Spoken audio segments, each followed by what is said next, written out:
നമസ്തേ. എന്താണ് ബ്രഹ്മചര്യം? നമുക്കതിനെക്കുറിച്ചൊന്ന് നോക്കിയാലോ? ബ്രഹ്മചര്യം എന്ന് പറഞ്ഞാൽ ആർക്കും കൃത്യമായ ധാരണയൊന്നുമില്ല, അല്ലേ? പലരുടെയും വിചാരം ശരീരം ശുദ്ധമാക്കുകയും സസ്യാഹാരം കഴിക്കുകയും സ്ത്രീകളെപ്പറ്റി ചിന്തിക്കാതിരിക്കലും സ്ത്രീകളെ നോക്കാതിരിക്കലും ഒക്കെയാണ് ബ്രഹ്മചര്യം എന്നാണ്. പക്ഷേ ബ്രഹ്മം എന്ന വാക്കിൻ്റെ അർത്ഥം പരമം, പ്രപഞ്ചം, ഈശ്വര ചൈതന്യം എന്നൊക്കെയാണ്. വേറൊരു രീതിയിൽ പറഞ്ഞാൽ എല്ലാം ബ്രഹ്മം തന്നെ. ഈശ്വരൻ തന്നെയാണ് എല്ലാവരിലുള്ളതും എല്ലാത്തിലും ഉള്ളതും. ചര്യ എന്ന വാക്കിൻ്റെ അർത്ഥം പാത അല്ലെങ്കിൽ വഴി എന്നൊക്കെയാണ്. അപ്പോൾ എന്താണ് ബ്രഹ്മചര്യം? ഈശ്വരൻ്റെ വഴി. അത്രേ അർത്ഥാക്കുന്നുള്ളൂ, അല്ലേ? ആരാണ് ഈശ്വരൻ? എന്താണ് ഈശ്വരൻ്റെ രൂപം?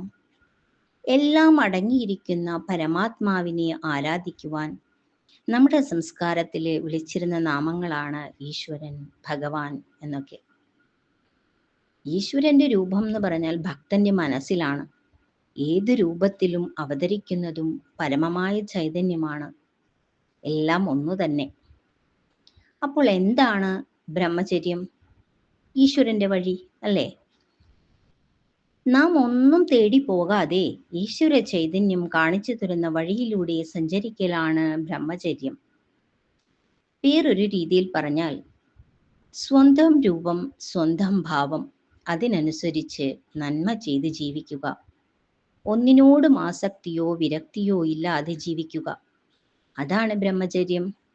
അല്ലാതെ സ്ത്രീകളോട് വിരക്തി വെച്ച് ജീവിക്കുന്നതോ സ്ത്രീകൾ തൊട്ടാൽ അശുദ്ധമാകുന്നതോ അല്ല ബ്രഹ്മചര്യം. ഈശ്വരൻ്റെ വഴി അത്ര തന്നെ. ഇത്ര കൃത്യമായിട്ട് വ്യക്തമായിട്ടും പുരാണങ്ങളും ഭഗവത്ഗീതയും നമുക്ക് പറഞ്ഞു തരുന്നുണ്ട്.